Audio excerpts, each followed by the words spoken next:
आज हम अध्याय 8 ले रहे हैं, जिसका शीर्षक है वर्जनीय अपराध, यानी ऑफेंसेस टू बी अवॉइडेड।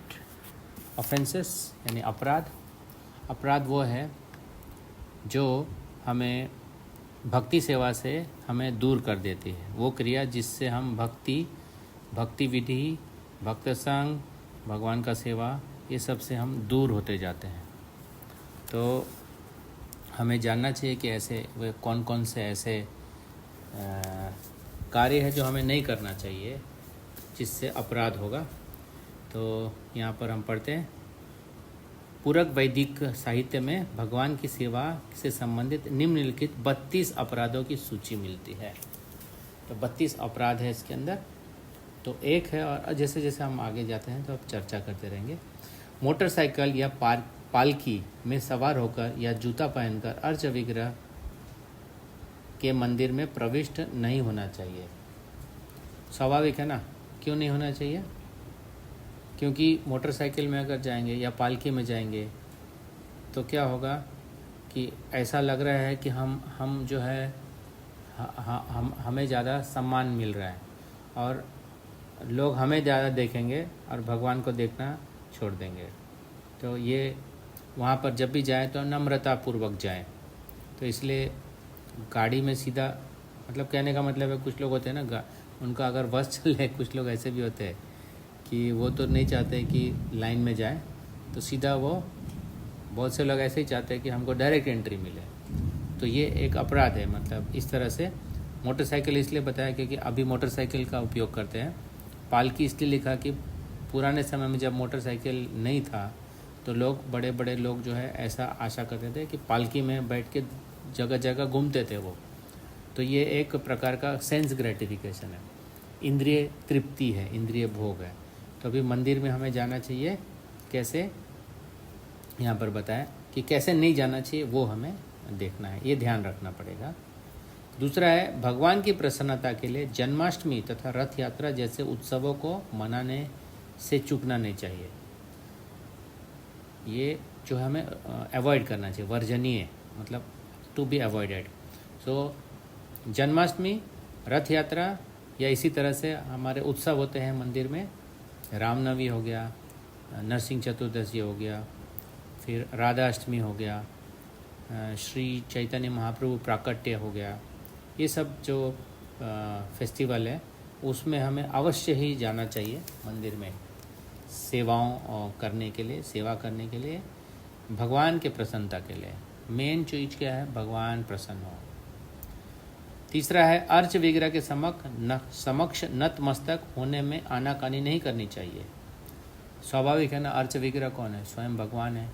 तो भगवान के सामने जो है पूरा अपने आप को नमन करना चाहिए भगवान को। उसमें कोई उसमें पूछना नहीं चाहिए कि ऐसा क्यों करना चाहिए, यानी आनाकानी, यानी कि ऑब्जेक्ट नहीं करना चाहिए, ऑब्जेक्शन नहीं होना चाहिए। तो हमारे यहाँ पर बताया जाता है नमस्कार 2 तरह से होता है। एक जो है साष्टांग नमस्कार, यानी पूरा अंग नमस्कार, और एक होता है पंचांग नमस्कार।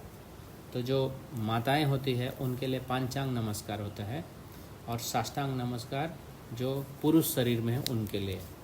तो ये आवश्यक है कि हम ऐसा करें। नतमस्तक 2 तरह से कर सकते हैं। फिर चौथा है, भोजन के बाद हाथ तथा पैर धोए बिना भगवान की पूजा हेतु मंदिर में प्रवेश नहीं करना है। जैसे भोजन करने के तुरंत बाद जैसे हाथ जूठा है तो मंदिर के अंदर प्रवेश नहीं करना चाहिए। 5वां है, दूषित अवस्था में मंदिर में प्रवेश नहीं करना चाहिए। अब दूषित अवस्था क्या होती है, इसके अंदर ब्रैकेट में लिखा है, वैदिक शास्त्रों के अनुसार यदि परिवार में कोई मर जाता हो तो सारा परिवार कुछ समय के लिए अपने पद के अनुसार दूषित हो जाता है। उदाहरणार्थ, अभी सारे वर्णों में जैसे ब्राह्मण, क्षत्रिय, वैश्य और शूद्रों में अलग अलग ये अवधि होती है, जिसको बोलते हैं दूषण काल, यानी कि बोलते हैं ना कंटेमिनेशन पीरियड, या फिर बोलते हैं इसको या दूषण काल ही बोलते हैं। सूतक लगना बोलते हैं, सूतक, हाँ सूतक। दूषण काल या सूतक। तो हमें ध्यान रखना चाहिए, अगर परिवार में किसी का मृत्यु हुआ है तो अलग अलग वर्ण के हिसाब से अलग अलग इसका दूषण काल होता है। तो ब्राह्मण के लिए ये होता है 12 दिन, क्षत्रिय और वैश्य के लिए होता है 15 दिन, और शूद्र के लिए होता है 30 दिन। तो हम जो भी वर्ण में हैं उसका ध्यान रखना चाहिए ताकि ये नियम का पालन हो। हरे कृष्णा। प्रभु जी म्यूट कर दीजिए, भद्रेश प्रभु। हरे कृष्णा। यस प्रभु जी, श्योर। फिर छठवां है, एक हाथ से नमस्कार नहीं करना चाहिए। इसका क्या मतलब होता है?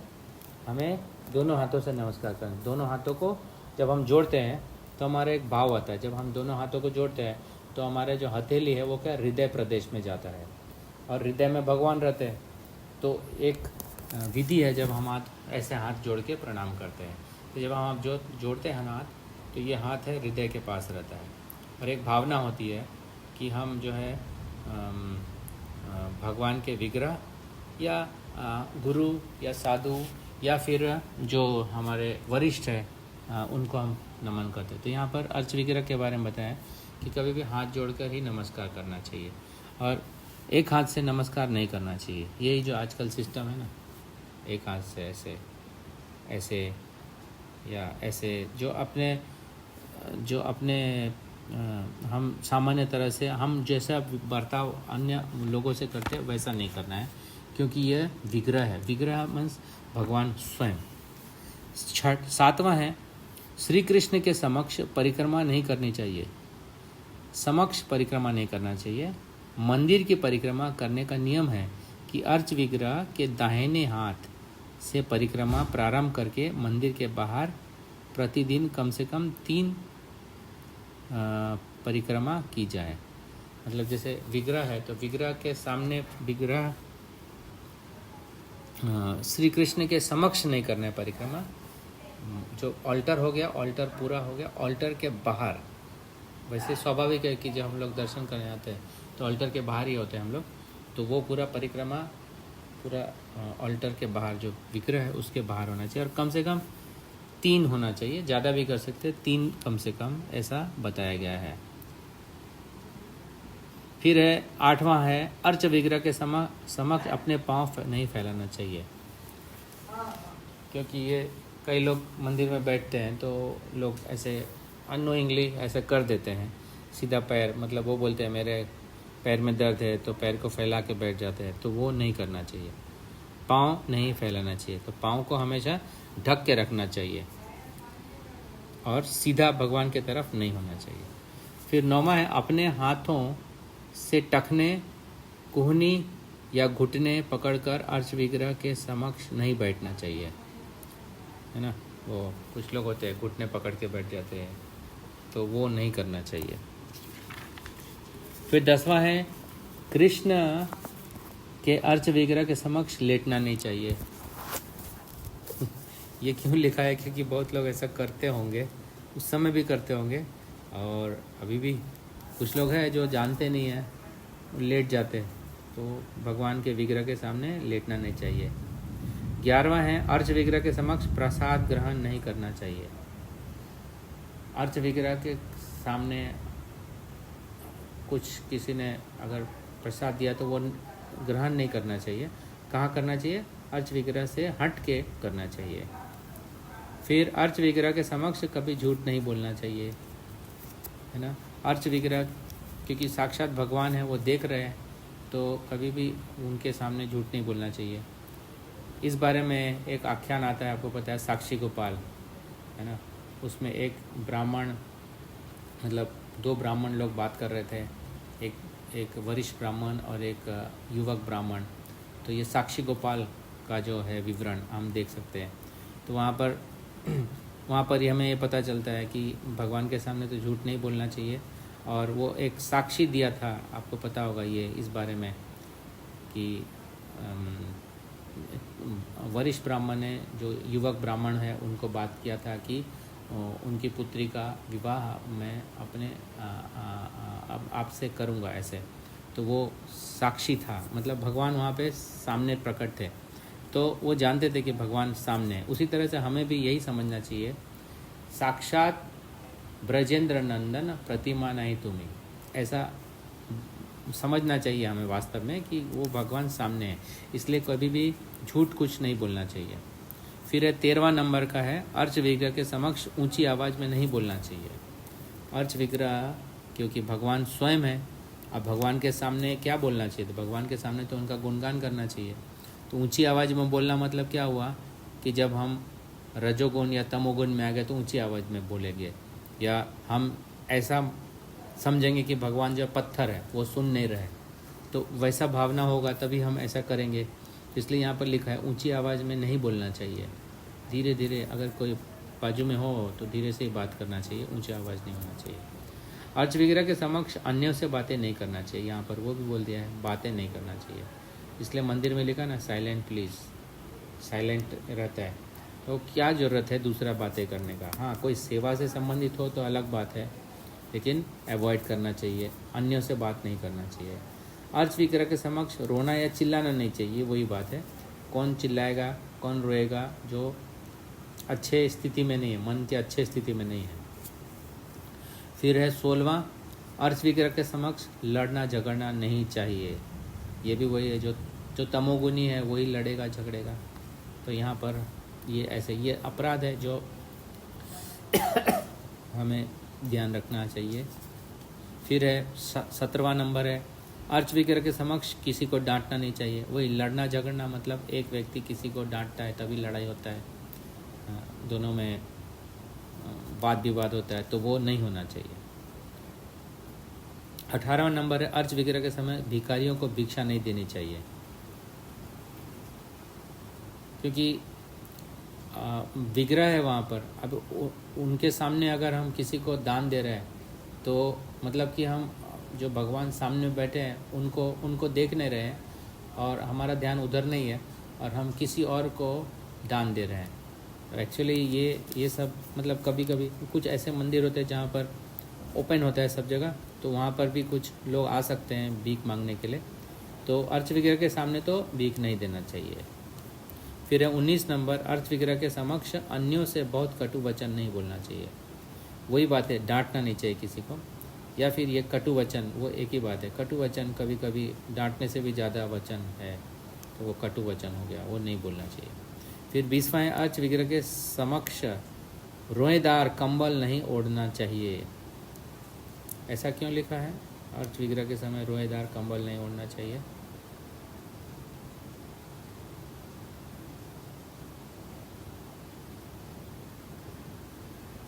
किसी जानवरों के केस वगैरह से बनाया जा सकता है। हाँ, वो भी हो सकता है, और नींद्रा भी आती है तो गर्म चीजें मतलब कंबल ओढ़ने से। ओढ़ने से। अच्छा, उपयोग प्रभु जी सोने के लिए होता है जनरली, हाँ वही होता है, और कई बार उसमें हमारे मतलब शरीर के बाल वगैरह भी चिपके रहते हैं, हाँ, तो इतना क्लीन नहीं। तो वो जो है मंदिर के वातावरण को अशुद्ध करती है। ठीक है। 21 नंबर, अर्च विग्रह के समक्ष किसी अन्य की स्तुति या बड़ाई नहीं करनी चाहिए, है ना? क्यों? क्योंकि अर्च विग्रह कौन है? सुप्रीम पर्सनालिटी ऑफ गॉड है, और सुप्रीम पर्सनालिटी के लिए तो सुप्रीम को ही बात करना है, उनके बारे में बड़ाई करना है ना, तो बाकी को क्यों बड़ाई करना है? बाकी का बड़ाई करने को वो स्थान है ही नहीं। भगवान के सामने हम भगवान का ही बड़ाई करना चाहिए, इसलिए अन्य को बड़ाई नहीं करनी चाहिए। 22 नंबर है, अर्च विग्रह के समक्ष किसी को गाली नहीं बकनी चाहिए। वैसे भी हमको बकना नहीं चाहिए, तो अर्च विग्रह के सामने बात ही नहीं आता। अर्च विग्रह के समय अपान वायु का त्याग नहीं करना चाहिए। अर्च विग्रह के समक्ष अपान वायु का त्याग नहीं करना चाहिए। ये जब अशुद्ध अवस्था होता है, पेट साफ नहीं होता है, तो दर्शन करने आते हैं, तो ऐसा हो सकता है, तो हमें ध्यान रखना है कि वायु का त्याग नहीं करना चाहिए। फिर है 24 नंबर का है, अपने साधनों के अनुसार अर्च विग्रह की पूजा करने से चूकना नहीं चाहिए। भगवद गीता में कहा गया है कि यदि कोई भक्त भगवान को पत्ती या थोड़ा सा जल भी अर्पित करे तो वे प्रसन्न हो जाते हैं। भगवान द्वारा बताया गया यह सूत्र निर्धन से निर्धन व्यक्ति पर लागू होता है, किंतु इसका यह अर्थ नहीं है कि जिसके पास पर्याप्त साधन हो वह भी इसी विधि को अपनाए और भगवान को जल तथा पत्ती अर्पण करके उन्हें प्रसन्न करने का प्रयत्न करे। यदि उसके पास पर्याप्त साधन हो तो उसे अच्छे से अच्छे अलंकार, उत्तम फूल तथा भोज्य सामग्री अर्पित करनी चाहिए और सारे उत्सव मनाने चाहिए। ऐसा नहीं है कि वह अपनी इंद्रिय तृप्ति के लिए अपना सारा धन व्यय कर दे और भगवान को प्रसन्न करने के लिए थोड़ा सा जल या पत्ती अर्पित कर दे। मैं प्रभुपाद जी इसके ऊपर पूरा अच्छे से समझा दिया। तो वो बोल रहे हैं कि अर्च विग्रह जहाँ है तो उनको अच्छे से जो हमारा योग्यता है उसके अनुसार करना चाहिए। योग्यता क्या है कि अगर कोई किसी के पास कुछ भी नहीं है तो भगवान तो पत्ते और जल से भी संतुष्ट हो जाते हैं, लेकिन प्रभुपाद जी बोलते हैं कि ठीक है भगवान संतुष्ट हो जाते हैं, लेकिन अगर किसी के पास और अच्छा है कि और अच्छा साधन है कि और अच्छे फूल ला सकते हैं वो, जैसे हमारे मंदिर में चंपा के फूल हैं, तो अगर भगवान खाली तुलसी से संतुष्ट हो जाते हैं तो भक्त को ये नहीं सोचना चाहिए कि नहीं ठीक है तुलसी से तो ठीक हो जाते हैं प्रसन्न, लेकिन हमारे पास है तो उसको पूरा हमको देना चाहिए। उसी तरह से अगर कोई भक्त के पास इससे और अच्छा फैसिलिटी है कि वो अलंकार और अच्छे से कर सकता है, हार पहना सकता है सोने के, जैसा कि लोग तिरुपति में करते हैं, सोना दान देते हैं, तो जिसकी योग्यता है तो उसको करना ही चाहिए। ऐसा नहीं कि भगवान ने बोल दिया इतने से मैं मिनिमम इतने से खुश हो जाऊँ, जैसे प्रभुपाद जी बोलते हैं ना चैंटिंग एटलीस्ट 16 मिनिमम राउंड्स, तो ऐसा नहीं है कि 16 ही करें। अगर ज़्यादा कर सकते हैं तो अच्छा है, ज़्यादा पढ़ सकते हैं और अच्छा है, ज़्यादा सेवा कर सकते हैं और अच्छा है, क्योंकि प्रेम की कोई सीमा नहीं है ना। हाँ, प्रेम अगर कोई किसी से प्रेम करता है तो उसके लिए सब कुछ करने के लिए तैयार है। तो भगवान तो परम वस्तु है, जीवन का उद्देश्य है भगवान के लिए, भगवान के प्रति प्रेम विकसित करना, तो उसके लिए कोई लिमिटेशन नहीं होना चाहिए। तो यही कहने का मतलब है। जब भगवान बोलते हैं पत्रम पुष्पम फलम तोयम यो में भक्तया प्रच्छति, तो कहने का ये मतलब है कि हमारे पास जितना भी संभव है सब तरह से भगवान का सेवा करना चाहिए। अगर किसी के पास बहुत करोड़पति है तो वो भगवान के लिए महल बना सकता है ना, भगवान के लिए सब कुछ कर सकते हैं, बड़े बड़े आयोजन कर सकते हैं। लेकिन अगर कोई गरीब है तो भगवान के लिए फूल दे सकते हैं, पत्ता दे सकते हैं, तुलसी पत्र दे सकते हैं। 25वां नंबर है कृष्ण को पहले अर्पित किए बिना कोई भी भोजन पदार्थ नहीं खाना चाहिए। ये तो हमारा रूल है। We should only eat only Krishna, we should only honour Krishna prasad. कोई भी खाने का वस्तु है हमें नहीं खाना है, पहले इंश्योर करना है कि क्या भगवान ने ग्रहण कर लिया है, क्या जो मुझे आप दे रहे हैं, कोई अगर कोई आपको कोई दे कि बोले ये लीजिए खाइए, वो वेजिटेरियन है, तो हमें इंश्योर करना चाहिए कि क्या ये कृष्ण प्रसाद है, भगवान कृष्ण को अर्पण किया गया है। तो ये हमारा नियम है, इसको अर्पित किए बिना हमें ग्रहण नहीं करना चाहिए। फिर 26वां नंबर है ऋतु के अनुसार कृष्ण को ताजे फल तथा अन्न अर्पित करने से चूकना नहीं चाहिए।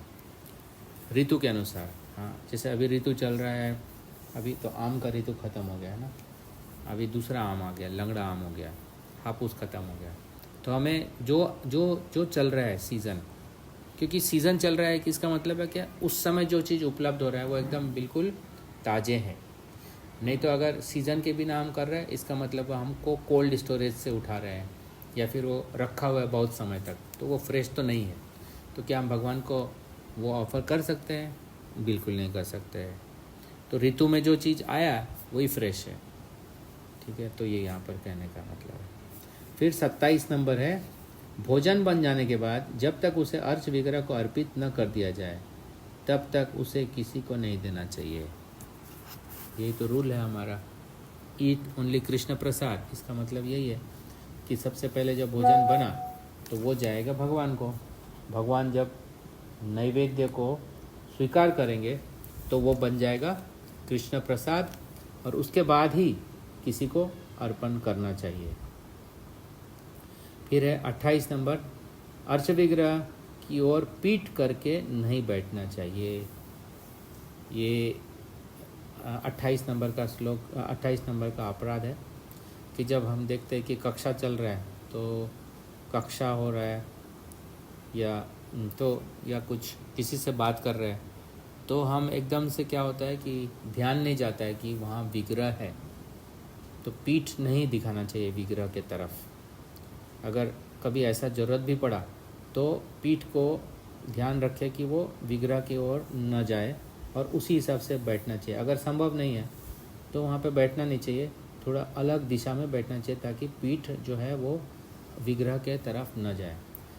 और सेम इसी तरह से प्रभुपाद जी के तरफ भी विग्रह मतलब प्रभुपाद जी के भी के तरफ पीठ नहीं जाना चाहिए, वो हमें ध्यान रखना चाहिए।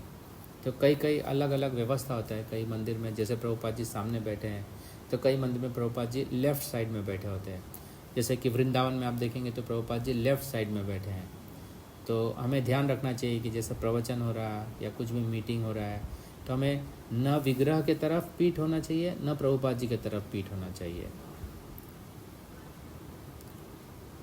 यहाँ पे लिखा नहीं प्रभुपाद जी का, लेकिन मैंने सुना है, मैंने जैसे सुना है प्रभुपाद के शिष्यों की तरफ से, तो मैंने वो बोल दिया आपको कि ये भी हमें ध्यान रखना चाहिए। स्वाभाविक है ना कि प्रभुपाद जी की तरफ भी क्यों पीठ होना चाहिए, तो प्रभुपाद जी हमारे फाउंडर आचार्य हैं। फिर लिखा है 29वां नंबर, गुरु को चुपके से नमस्कार नहीं करना चाहिए, अर्थात नमस्कार करते समय उच्च स्वर से गुरु की स्तुति करनी चाहिए। जब गुरु आए हमारे सामने, जैसे दिखे तो तुरंत हमें दंडवत प्रणाम करना चाहिए, दंड के समान गिर जाना चाहिए।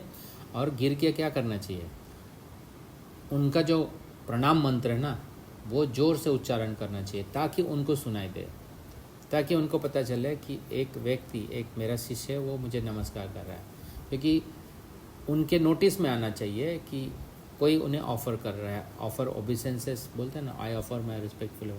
या किसी भक्त को भी हम प्रणाम करते हैं तो उनको उनके नज़र में आके उनको दिखना चाहिए कि हम प्रणाम कर रहे हैं। अगर नहीं दिख रहे तो फिर से प्रणाम कर दीजिए, कोई दिक्कत नहीं है, लेकिन उनको नज़र आना चाहिए। और ख़ास करके ये बात गुरु के लिए लागू होता है, खास क्योंकि यहाँ पर लिखा हुआ है गुरु को नमस्कार करते समय उनके प्रणाम मंत्र या स्तुति करनी चाहिए। फिर है 30 नंबर, गुरु के समक्ष उनकी कुछ प्रशंसा करना नहीं भूलना चाहिए।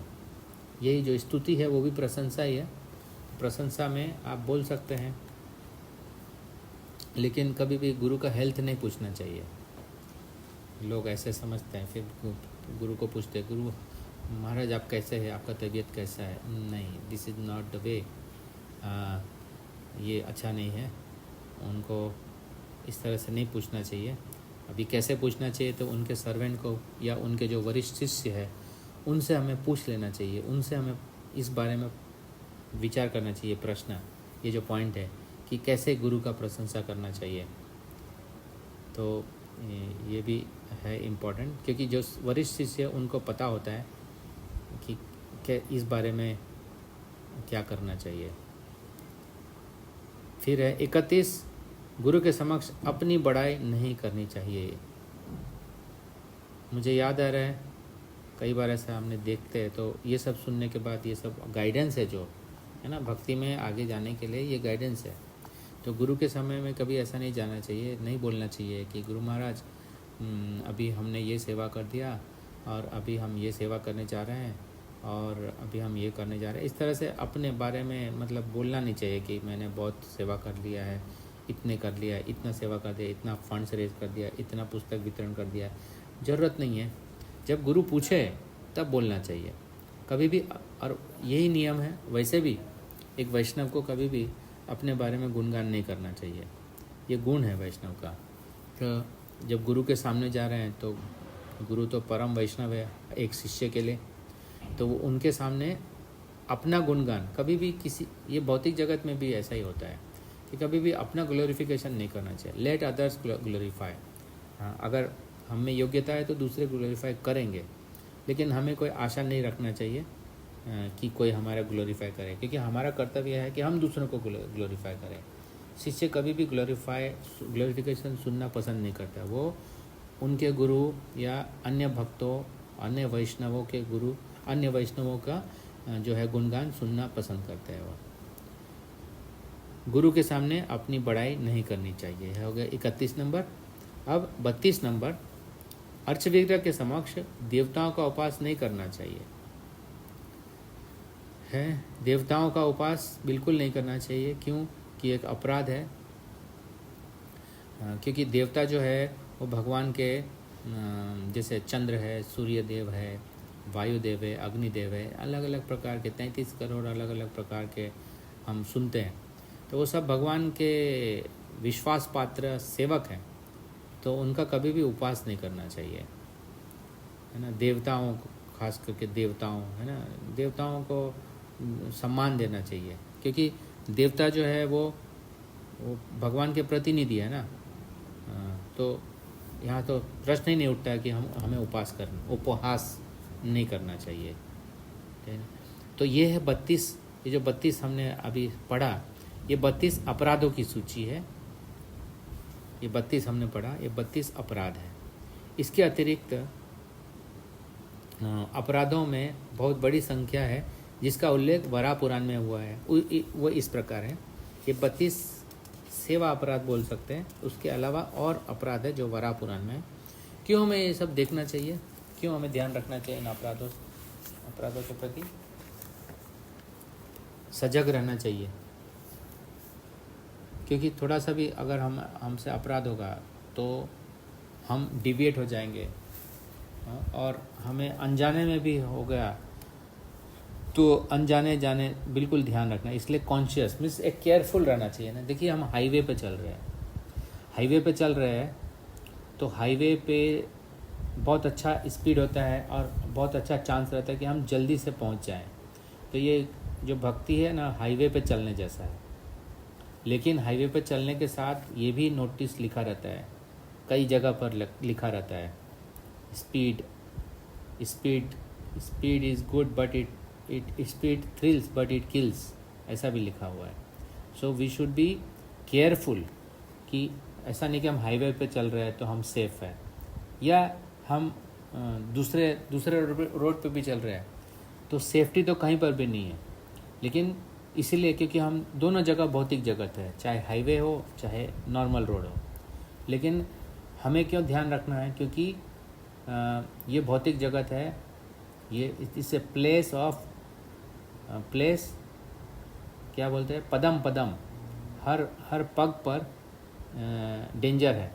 सो इसलिए ये जो अपराध होता है हमसे, तो हम ही केयरफुल रहना पड़ेगा। कोई हम केयरफुल नहीं रहेंगे तो हमारा जो है सेवाएं खराब हो जाएगी, और फिर हमारा प्रगति जो है वो दुर्गति में जा सकता है ना। तो हम देखते हैं कई बार ये सब शास्त्रों से पढ़ते हैं, तो हम देखेंगे बहुत सारे अपराध, बाद में हम और भी देखेंगे कि कैसे कैसे और अपराध होते हैं, और हम शास्त्रों से उदाहरण भी सुनेंगे।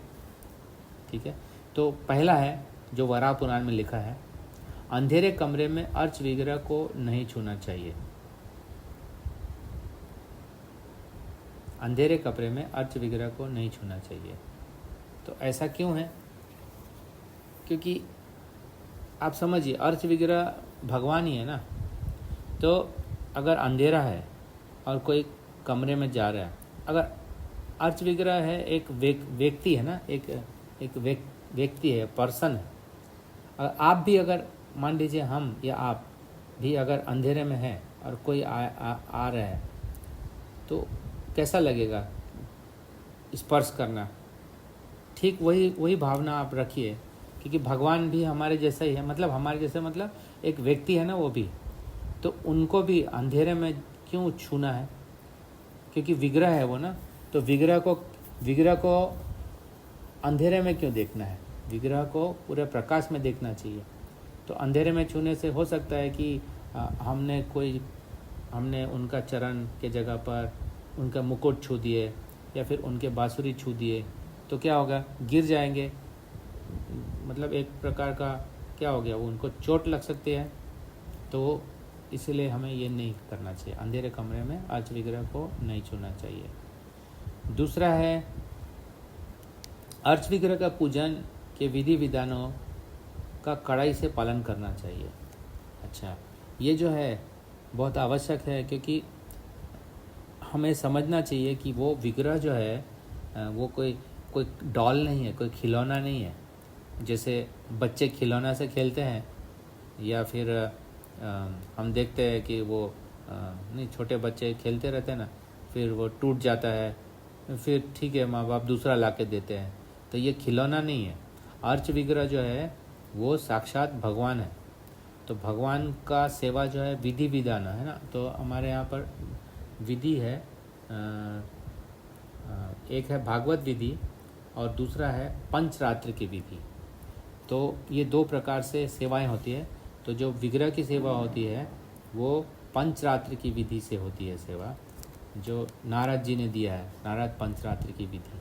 तो ये डिटेल में होता है सेवा, और वो सेवा जो है वो उसके बहुत सारे नियम होते हैं। जैसे विग्रह को स्नान कराना, विग्रह के 16 उपचार होते हैं, अलग अलग होते हैं। तो वो जो नियम है, वो नियम को बहुत ध्यानपूर्वक, मतलब उसमें केयरलेस नहीं होना चाहिए, बहुत केयरफुली वो इसमें इसको पालन करना चाहिए।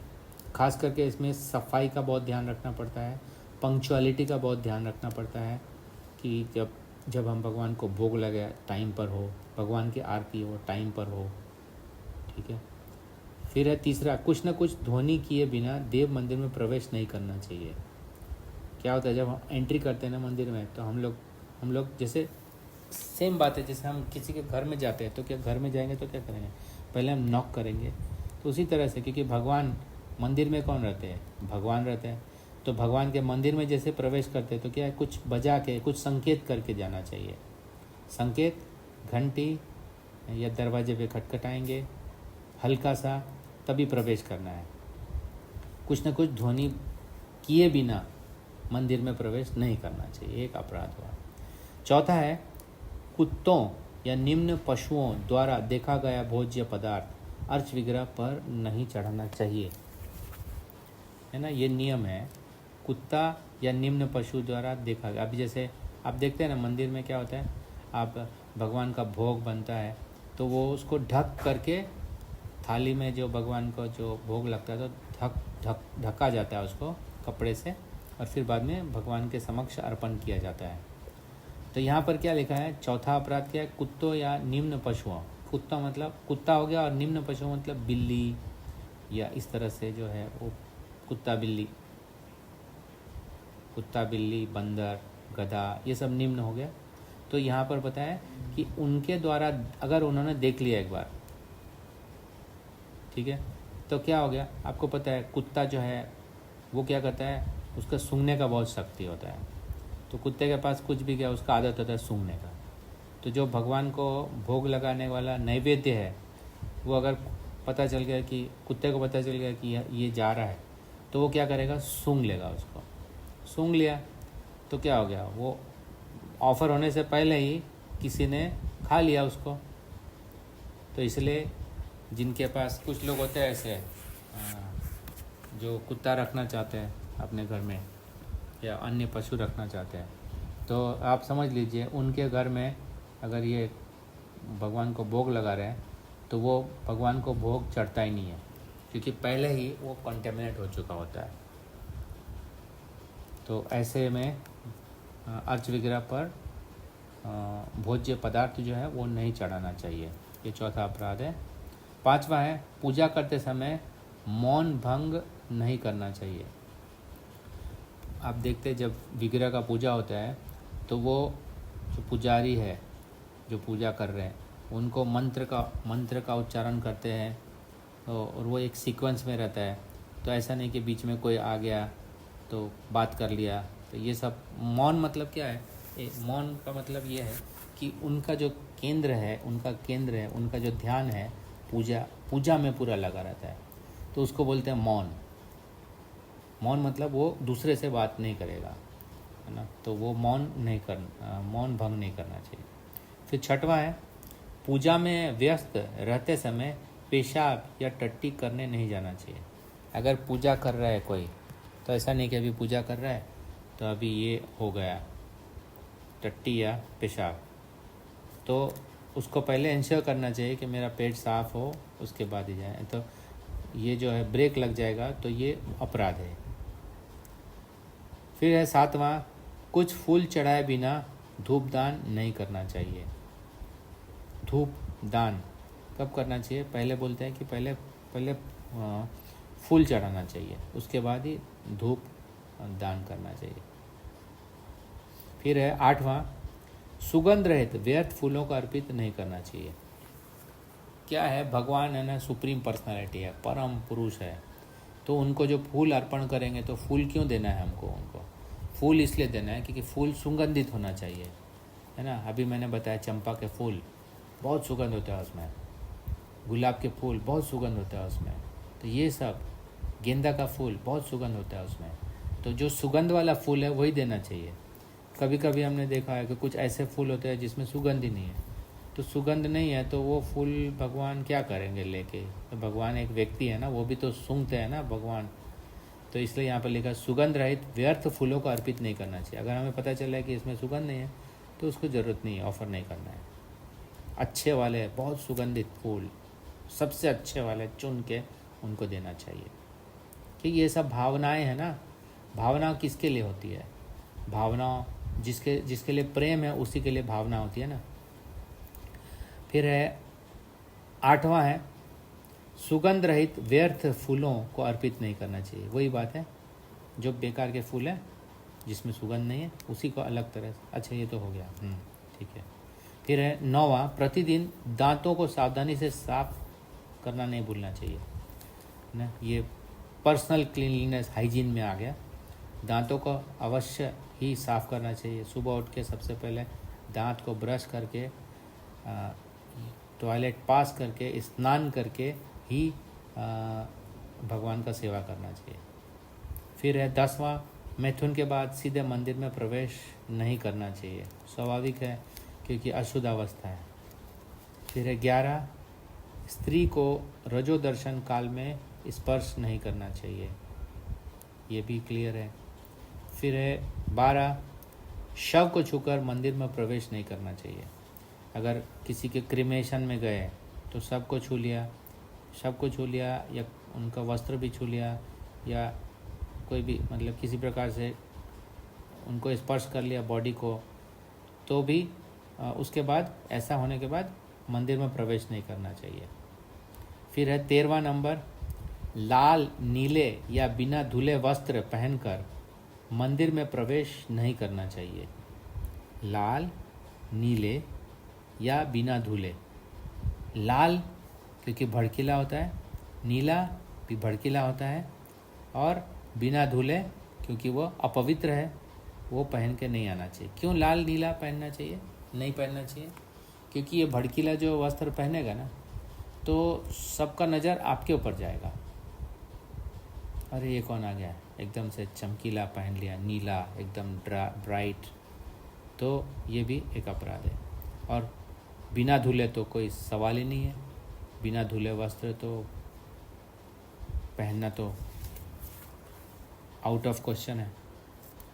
सब कुछ धुला हुआ होना चाहिए, तभी हम वही प्रवेश, शुद्धता में प्रवेश करना चाहिए। फिर है 14 नंबर, शव देखने के पश्चात मंदिर में नहीं घुसना चाहिए। देखिए अभी हमने पढ़ा है ना, उसके पहले वाला अपराध कि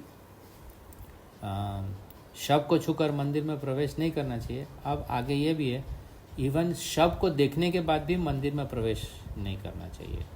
अगर हमने शव को देख लिया होगा, मंदिर जाते वक्त शव को देख लिया तो मंदिर नहीं जाना चाहिए। क्या करना चाहिए? स्नान कर लेना चाहिए। ये हमारा रूटीन प्रैक्टिस हुआ करता था, हज़ारों साल से हम कर रहे हैं ये सब, लेकिन आजकल ये शायद फॉलो नहीं होता है। मुझे याद है हमें जब ऐसे हम देखते हैं डेड बॉडी कुछ ऐसा जा रहा होगा तो हम आते हैं घर पे, जब वापस आते हैं तो हम पहले घर में प्रवेश नहीं करते।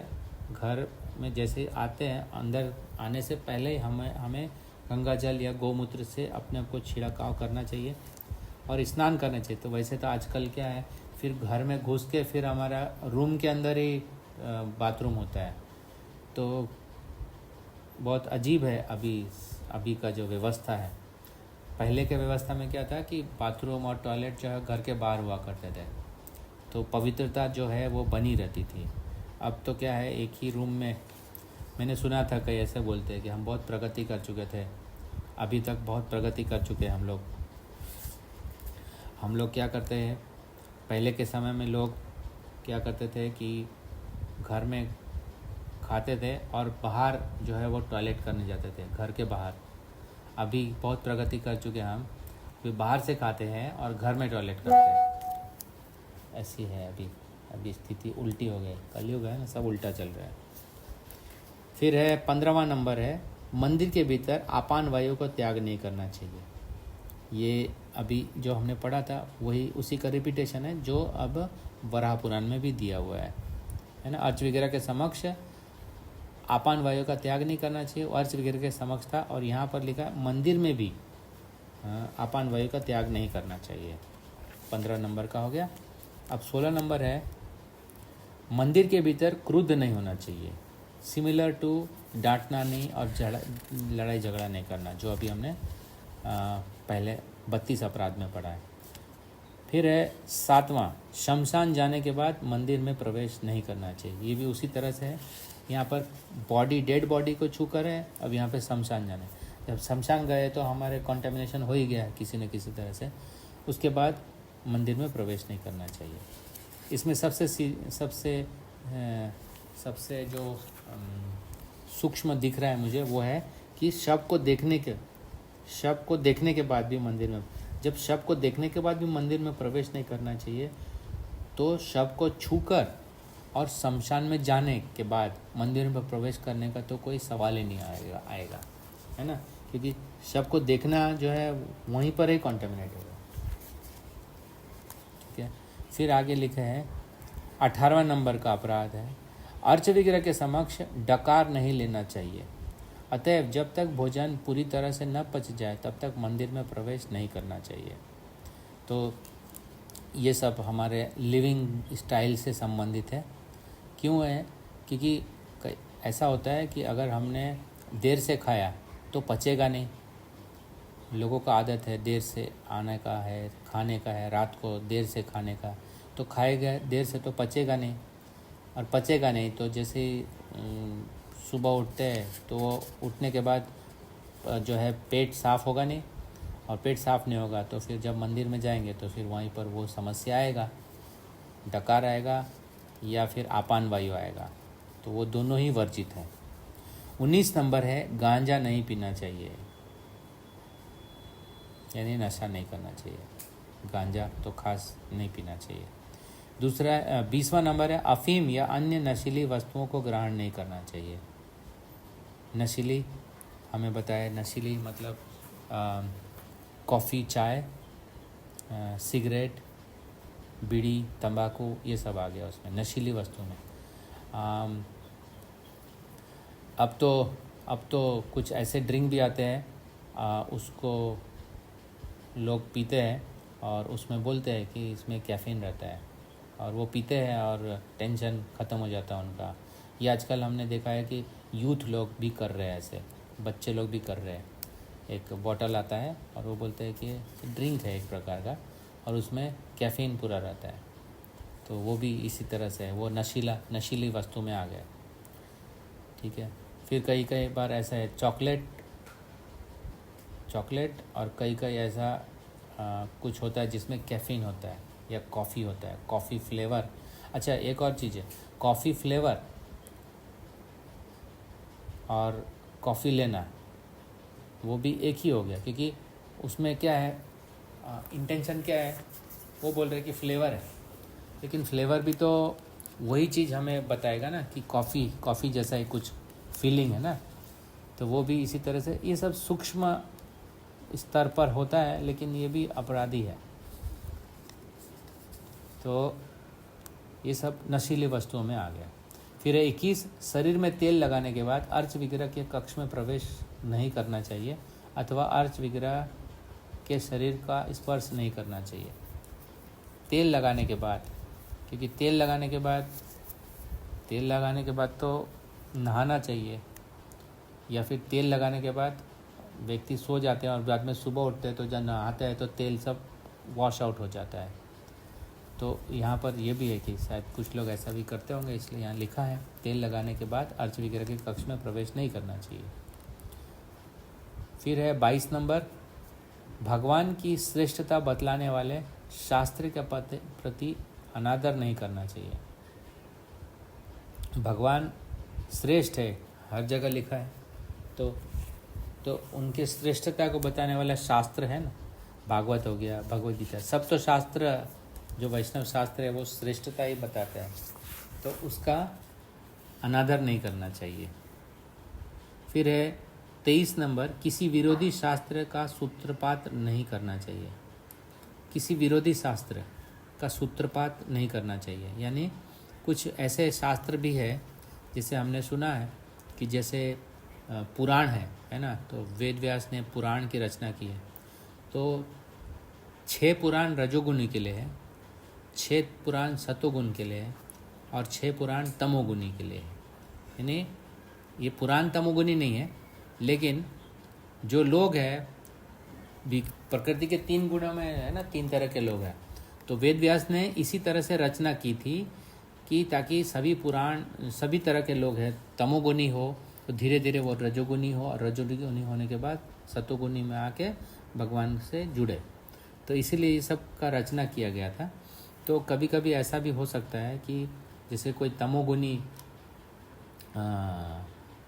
मतलब शास्त्र, तो देखिए जो तमोगुणी है वो उनके भी शास्त्र होते हैं, तो ऐसा नहीं वहाँ ये सब लाके हमें इसके बारे में इसका इंट्रोडक्शन देना शुरू करे कि हमें ये भी पढ़ना चाहिए, तमोगुणी शास्त्र, आवश्यकता नहीं है। तो ये विरोध है, जो भक्ति के विरोध जो भी शास्त्र है जो हमारे तमोगुण को बढ़ाए, हमें आवश्यकता नहीं है उनकी। हाँ, जो तमोगुण वाले लोग हैं उनके लिए ठीक है, लेकिन हमारे लिए ऐसा कोई शास्त्र जो भक्ति के विरुद्ध है वो हमें उसका सूत्रपात क्या मतलब होता है, उसका इंट्रोडक्शन या फिर शुरुआत या हमें प्रचार करने की आवश्यकता नहीं करनी चाहिए, खास करके भक्तों के बीच में। इसका क्या उदाहरण हो सकता है? इसका बहुत सारा उदाहरण हो सकता है। एक उदाहरण मुझे याद आ रहा है, जैसे कि संहिता होती है, अलग अलग संहिता, तो एक मैंने देखा है रावण संहिता, तो उसका कोई आवश्यकता नहीं है हमारे लोगों के लिए, हम भक्तों के लिए कोई आवश्यकता नहीं है। उसी तरह से और कोई भी तमोगुणी होते हैं ना, जैसे अघोरी विद्या समझ लीजिए, तो वो भी शास्त्र है, लेकिन हमारे लिए नहीं है। वो जो तमोगुणी लोग होते हैं उनके लिए है, हमारे लिए तो सब वैष्णव शास्त्र है। जो वैष्णव शास्त्र जो है उसी का हमें अध्ययन करना चाहिए और उसी का प्रचार और उसी को बढ़ावा देना चाहिए, और किसी अन्य जो विरोधी शास्त्र है जिसमें भगवान का विरोध किया गया है वो नहीं आना चाहिए हमारे लाइफ में। क्योंकि आप समझिए कि हमारा जो एम है, जो हम लोग 2 तरह के लोग हैं, एक विष्णु भक्त है और एक जो विष्णु के भक्त नहीं है। जो विष्णु के भक्त नहीं है वो अलग अलग शास्त्र का प्रचार कर सकते हैं, लेकिन हमारे जीवन में उस सब का अर्थ नहीं है, क्योंकि उनका गोल अलग है, उनका ध्येय अलग है। हमारा ध्येय है कृष्ण, विष्णु, नारायण, हमारा एम है वैकुंठ, हमारा एम है भगवान का सेवा। तो हमें उसी से हमारा आकर्षण या फिर क्या बोलते हैं उसको, आसक्ति होना चाहिए, दृढ़ता हमें वही होना चाहिए। इसलिए दृढ़, भगवान क्या बोलते हैं, दृढ़ व्रत। तो ये दृढ़ व्रत कैसे होंगे? यही सब अच्छे से पालन करके दृढ़ व्रत होंगे ना, तो हमारी भक्ति में स्थिरता आएगी। देखिए, जब हम नियम पालन करते हैं ना, ये नियम पालन करना क्यों ज़रूरी है, ये सब हम क्यों पढ़ रहे हैं? ये हमको डिग्री लेने, एग्ज़ाम पास करने के लिए नहीं कर रहे हैं हम, इसलिए कर रहे हैं क्योंकि हमारा जो भगवान के प्रति जो समर्पण है ना वो बढ़े, दृढ़ता बढ़े। वो दृढ़ता जो प्रहलाद महाराज के पास है, वो दृढ़ता जो ब्रह्मा जी के पास है, वो दृढ़ता जो 12 महाजनों के पास है, वो दृढ़ता जो हमारे आचार्यों के पास है, वैसा दृढ़ता हमें भी विकसित करना है। जब तक नहीं विकसित हो तब तक हम लोग कनिष्ठ ही रहेंगे।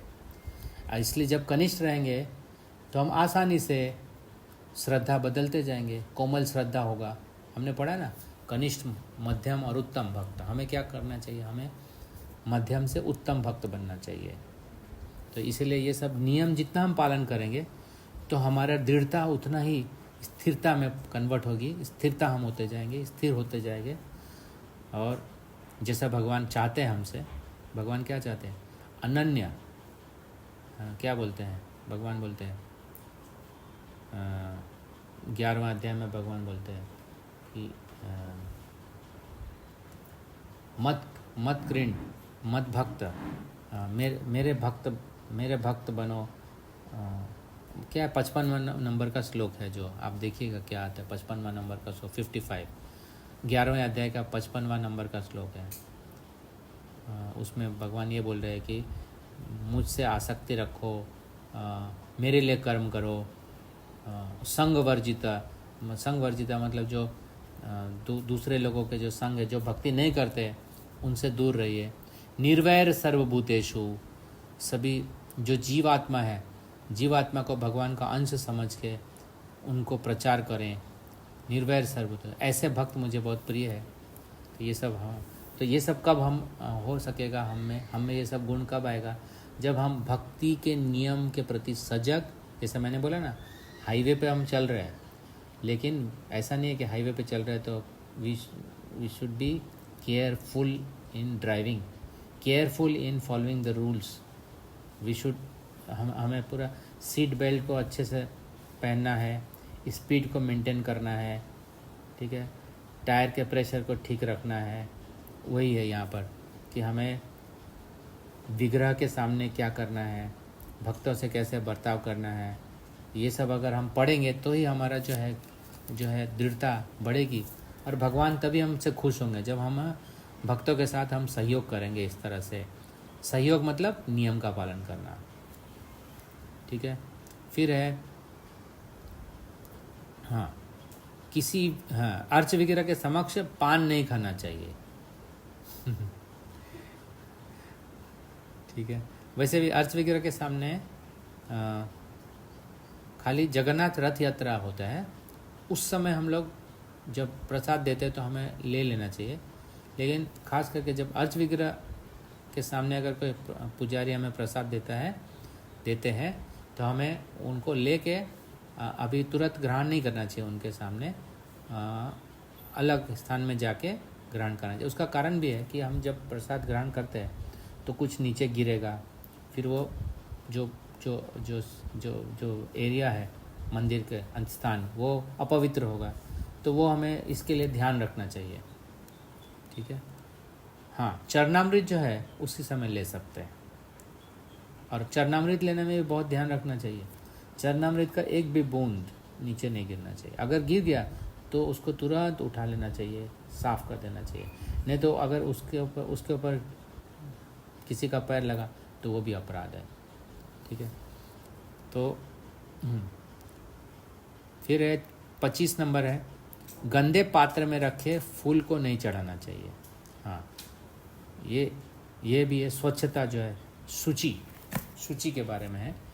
जो पात्र है जिसका हम फूल, जहाँ से हम फूल चढ़ाना चाहते हैं, तो वो पात्र को अच्छा स्वच्छ रखना चाहिए। गंदे पात्र का उपयोग नहीं करना चाहिए। फिर 26वां नंबर का है, बिना आसन के फर्श पर बैठकर भगवान की पूजा नहीं करनी चाहिए, अपितु आसन या गलीचे पर बैठना चाहिए। हमें, जैसे हम तुलसी आरती कर रहे हो, या फिर गुरु पूजा कर रहे हो, या फिर अर्च विग्रह का ही पूजा कर रहे हो, तो क्या करना चाहिए? आसन पर हमेशा होना चाहिए। क्या कारण है आसन पर होने से? मैंने सुना इस तरह से कि जब आसन पर होते हैं हम, तो क्या है, हम ऑफ़र कर रहे हैं ना भगवान को, तो हम अपने आप को भी ऑफ़र कर रहे हैं ना, कि हम ये प्रार्थना, हम ये सेवा ऑफ़र कर रहे हैं। तो इसलिए हम हम ज़मीन पर रहेंगे तो क्या, ज़मीन से टच हो गया हमारा। तो हम आसन पर रहेंगे तो क्या, हम अपने आप को ऑफ़र कर रहे हैं। इस तरह से भावना होती है। इसलिए आसन पे बैठ के पूजा करनी चाहिए। ठीक है। फिर है 27 नंबर है, पूरी तरह स्नान किए बिना अर्च वगैरह को स्पर्श नहीं करना चाहिए। स्वाभाविक है ना, पूरी तरह मतलब कुछ ऐसे होता है आधा स्नान कर दिया है, सिर को स्नान नहीं किया, सिर के ऊपर पानी नहीं डाला। स्नान मतलब ऊपर से लेके नीचे तक कंप्लीट होना चाहिए। फिर है 28 नंबर, अपने मस्तक पर 3 रेखाओं का तिलक नहीं लगाना चाहिए। 3 हमको कौन सा लेना चाहिए? ये वाला तिलक लगाना चाहिए। ये वाला तिलक का क्या अर्थ हुआ? तिलक इसलिए है कि ये जो है भगवान का विष्णु है, भगवान विष्णु का चरण है ये, और ये जो है ये तुलसी पत्र है। तुलसी पत्र क्यों है? क्योंकि भगवान का चरण पर तुलसी है। अब जब भगवान का ये चरण है और तुलसी है, वो हमने सिर पर रख दिया, तो हमने अपने आप को क्या कर दिया? भगवान को दे दिया। ये संभालिए भगवान, है ना, ये हो गया, हमने अर्पण कर दिया अपने आप को भगवान को। तो ये है, इसलिए ये तिलक होना चाहिए।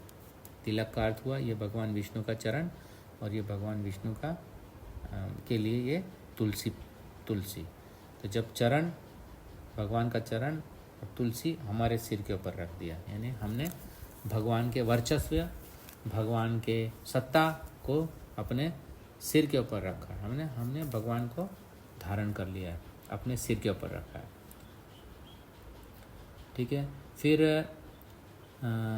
ये जो यहाँ पे 3 रेखाओं वाला तिलक हमारा जो है ऊर्ध्व पुंड्रक है, ये ऊर्ध्व पुंड्रक है, और ऐसे होता है जो 3 रेखा है, वैसा नहीं करना चाहिए हमें। वो जो करते हैं वो भगवान शिव के भक्त लोग करते हैं। तो हमारा जो ये स्टैंडर्ड है, हमें जो बताया, हम लोग वैष्णव संप्रदाय के हैं, तो 4 वैष्णव संप्रदाय के अलग अलग प्रकार के तिलक हैं। तो हमारा जो तिलक है वो हमें हमारे संप्रदाय के अनुसार हमें धारण करना चाहिए। तो ये 29 अपराध है जो यहाँ पर 29 अपराध जो है वो है वराह पुराण में बताए गए हैं। अब अन्य नियम इस प्रकार है कि अवैष्णव द्वारा पकाया गया भोजन अर्पित नहीं करना चाहिए। अभक्तों के समक्ष अर्च विग्रह की पूजा नहीं करनी चाहिए। जब तक कोई अभक्त दिखाई पड़ रहा हो तो भगवान की पूजा में व्यस्त नहीं होना चाहिए। पहले गणपति देव की पूजा करनी चाहिए, क्योंकि वे भक्ति के मार्ग के सारे अवरोधों को दूर भगाने वाले हैं।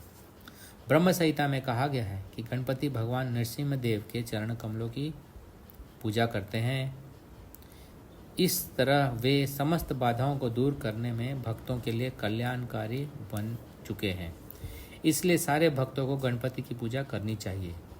नाखूनों या उंगलियों से स्पर्श किए हुए जल से अर्च विग्रह को स्नान नहीं करना चाहिए। जब भक्त को पसीना आ रहा हो तो उसे अर्च विग्रह की पूजा नहीं करनी चाहिए।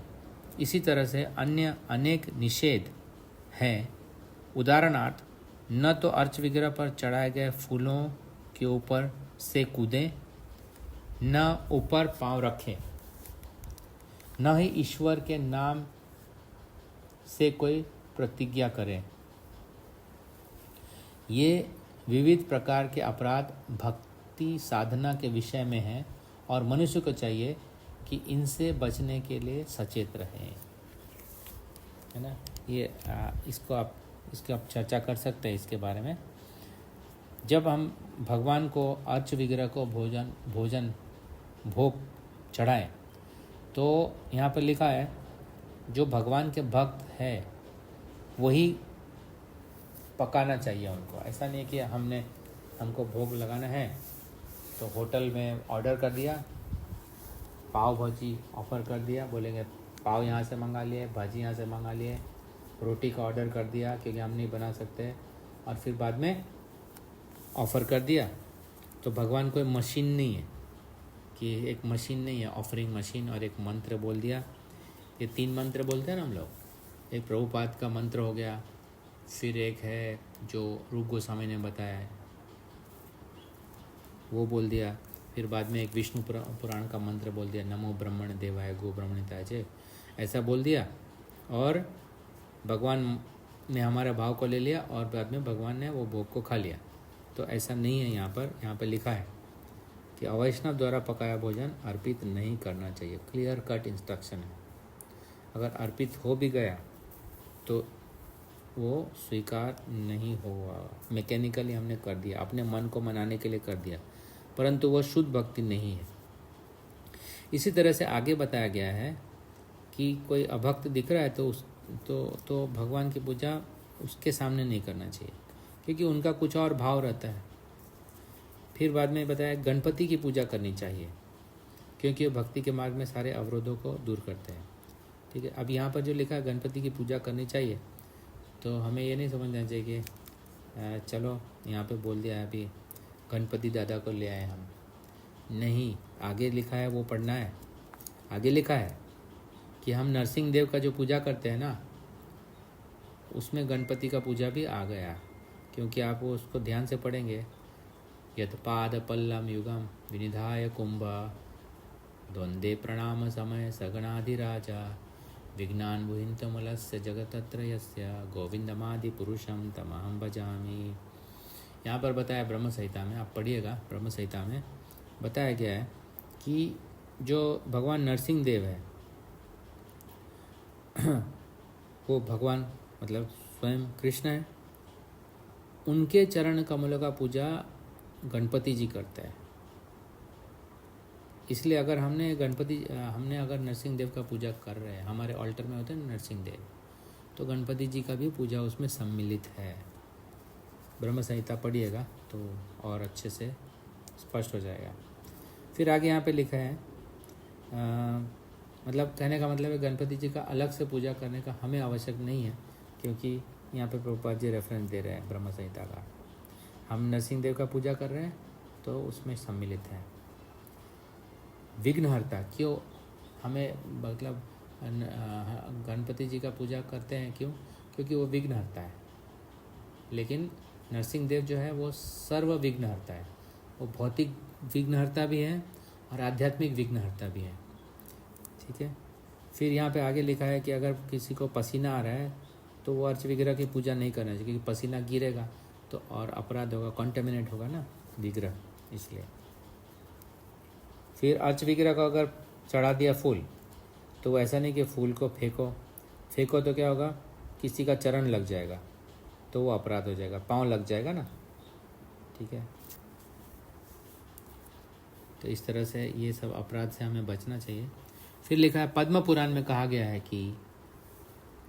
कि ऐसा व्यक्ति जिसका जीवन पूर्णतः पापमय है भगवान द्वारा पूर्णतः रक्षित हो जाएगा यदि वह केवल उनकी शरण ग्रहण कर ले। अतएव यह स्वयं सिद्ध है कि जो भी भगवान की शरण में जाता है वो सारे पाप पूर्ण कर्मों के फलों से मुक्त हो जाता है।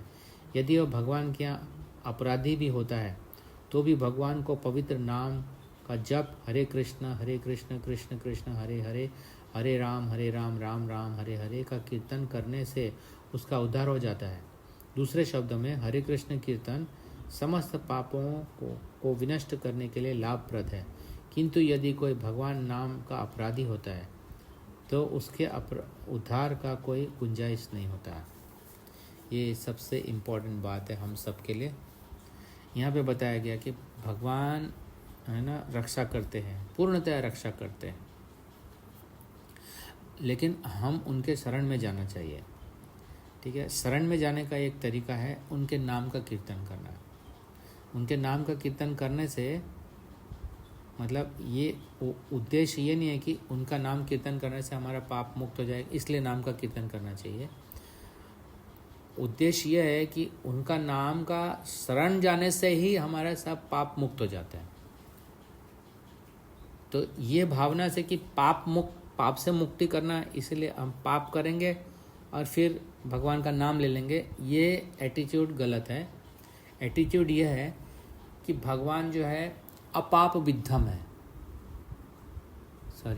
भगवान कैसे हैं?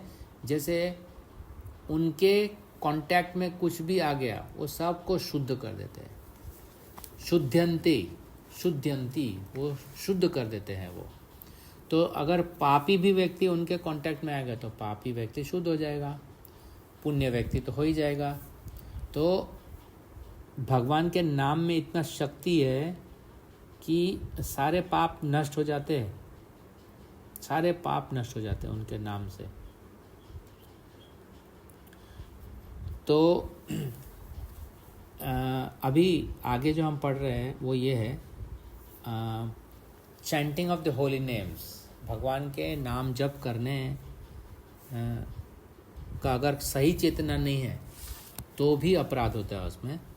तो हमें उन अपराधों से कैसे बचना चाहिए तो वो आगे हम पढ़ रहे हैं, ठीक है। Chanting against the holy name of the Lord, पवित्र भगवान नाम के विरुद्ध 10 नाम अपराध इस प्रकार से। ये हम लोग रोज़ मंदिर में सुनते हैं ना, तो अभी उसको थोड़ा चर्चा करेंगे हम। तो ये वर्जन ही है, मतलब हमें इसको भी ध्यान देना पड़ेगा कि ये हमसे ना हो। जब हम समझेंगे तो ही बचेंगे ना। देखिए, पहला है, जिन भक्तों ने भगवान नाम का प्रचार हेतु तो अपने जीवन अर्पित कर दिए हैं उनकी निंदा करना। जो भक्त भगवान के नाम, भगवान के प्रति समर्पित है, जीवन समर्पित कर दिया, तो उनका निंदा नहीं करना चाहिए। अभी आपको कैसे पता चलेगा कि इनका निंदा नहीं करें, किसका निंदा करें, किसका निंदा नहीं करें? तो यहाँ पर लिखा है, भगवान नाम का जो प्रचार करने हेतु अपने जीवन को समर्पित कर दिया, उनका निंदा नहीं करना चाहिए। तो देखने में तो सभी प्रचार ही कर रहे हैं, इसका मतलब है कि किसी का निंदा नहीं करना चाहिए। निंदा दो चीज़ है, एक निंदा है और एक दूसरा है किसी को बचाना, गाइड करना। तो ज़्यादातर हम लोग गाइडेंस में चले जाते हैं, गाइड करने में चले जाते हैं। तो हमें विनम्र रहकर जिसको गाइडेंस चाहिए उनको ही गाइडेंस दें, जो गाइडेंस लेना नहीं चाहता है उनको गाइडेंस देने की आवश्यकता नहीं है, क्योंकि एनर्जी बर्बाद होता है। तो थोड़ा अगर हम उन्नत होंगे तो हमें पता चलेगा कि किसको गाइडेंस चाहिए और कौन मतलब किसी को गाइडेंस लेना है तो पता चल जाएगा, तो हम उनको गाइड करना चाहिए। लेकिन कई बार ऐसा हो जाता है हमें पता नहीं चलता है, फिर हम उनको गाइड करने चले जाते हैं। तो ये केस टू केस डिपेंड करता है कि क्योंकि एक जनरल रूल नहीं है इसके लिए। तो ध्यान ये रखना है हमें कि हमको सभी को जो भी दीक्षित हैं या फिर जो भी भगवान का नाम ले रहे हैं, ज़रूरी नहीं कि दीक्षित है उसी को, जो भी भगवान का नाम ले रहे हैं, जो भी कोई सेवा कर रहे हैं, तो उनको सबको हमें सम्मान करना चाहिए।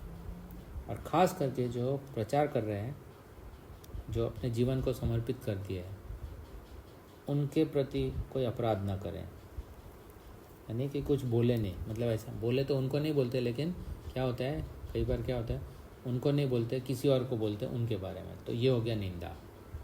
तो ये निंदा नहीं होना चाहिए। फिर अगर हम देखते हैं कि कोई अपराध कर रहा है तो हम उनके बारे में बोलना शुरू कर देते, तो वो भी हमें ज़रूरत नहीं बोलने, क्योंकि हम अथॉरिटी नहीं है। जो अथॉरिटी है ना वो करने दो उनको।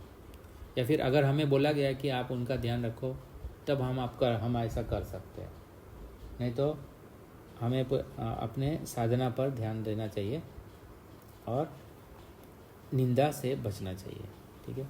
अभी ये अगले बार और डिटेल में चर्चा करेंगे, वैष्णव अपराध क्या होता है और निंदा को थोड़ा और डिटेल में, कुछ शास्त्रों के जो कुछ उदाहरण है उसको देख के हम लोग ये चर्चा करेंगे अगले बार, ठीक है। अभी हम दूसरा नाम अपराध पढ़ रहे हैं, भगवान के जप में होने वाले नाम अपराध, chanting against the holy name, ठीक है। दूसरा है शिव या ब्रह्मा जैसे देवताओं के नामों को भगवान विष्णु के नाम के तुल्य या उनसे स्वतंत्र मानना। कभी कभी नास्तिक लोग यह मानते हैं कि कोई भी देवता भगवान विष्णु के समान है, किंतु जो भक्त है वो भली भांति जानता है कि कोई भी देवता चाहे कितना ही बड़ा क्यों न हो, भगवान के बराबर या उससे स्वतंत्र नहीं हो सकता। अतएव यदि कोई यह सोचता है कि काली काली या दुर्गा दुर्गा का जप हरे कृष्ण के तुल्य है तो ये सबसे बड़ा अपराध है। तो ये अपराध है, ठीक है। तो ये जो है महान महान महान देवता है, तो वो हमें देखना है कि ये जो है महान देवता वो भगवान से स्वतंत्र नहीं है। लेकिन कभी कभी जो नास्तिक लोग होते हैं वो सोचते हैं कि किसी का भी नाम ले लो, वो सब भगवान के नाम जैसा ही है, तो क्या फ़र्क पड़ता है, काली काली बोलो, दुर्गा दुर्गा बोलो, किसी का भी नाम ले लो। तो ये जो है अपराध है। कोई भी देवता स्वतंत्र नहीं है भगवान से, तो ये समझना कि स्वतंत्र है तो वो अपराध है। तीसरा है गुरु की आज्ञा का पालन करना। गुरु की आज्ञा का उल्लंघन करना, उल्लंघन यानी कि disobeying the orders of spiritual master. गुरु क्या बोल रहे हैं, भक्ति के नियम का पालन करो। अगर हम भक्ति के नियम का पालन नहीं करेंगे तो वो गुरु की अवज्ञा हो गई। गुरु बोल रहे हैं आप चैतन्य महाप्रभु के संप्रदाय में, गौड़ीय मध्वा संप्रदाय में जुड़े, तो वो गुरु क्या बोलते हैं कि 4 नियम का पालन करना है, भगवान का नाम उच्चारण करना है, 16 माला निरपराध नाम लेना है। तो ये क्या है, उनका आदेश है। गुरु बोलते हैं कि हमें प्रभुपाद जी के ग्रंथों को पढ़ना है, तो ये उनका आदेश है, उनकी आज्ञा है। तो उनकी ये सब आज्ञा जो है, अगर उसके आज्ञा के विरोध में काम करेंगे तो वो उल्लंघन हो गया। अभी हमने पढ़ा कि अभी गुरु बोलते हैं मतलब रूप गोस्वामी बोलते हैं, वो भी हमारे पूर्ववर्ती आचार्य हैं। तो रूप गोस्वामी जो अभी हमने जितना भी रूल्स एंड रेगुलेशन बताया वो रूप गोस्वामी ने बताया ना। उन्होंने बताया बहुत सारे, ये जो हमें आगे सब हमने पढ़ा है वो रूप गोस्वामी ने बताया। वो गुरु भी वही बोलेंगे जो रूप गोस्वामी बताया। तो रूप गोस्वामी बताया या मध्वाचार्य ने बताया या फिर जितने भी वैष्णव आचार्य ने बताया, वो सब ही आज्ञा है हमारे लिए। सो उन सब का पालन होना चाहिए, ठीक है। फिर चौथा है वैदिक शास्त्रों अथवा प्रमाणों का खंडन करना।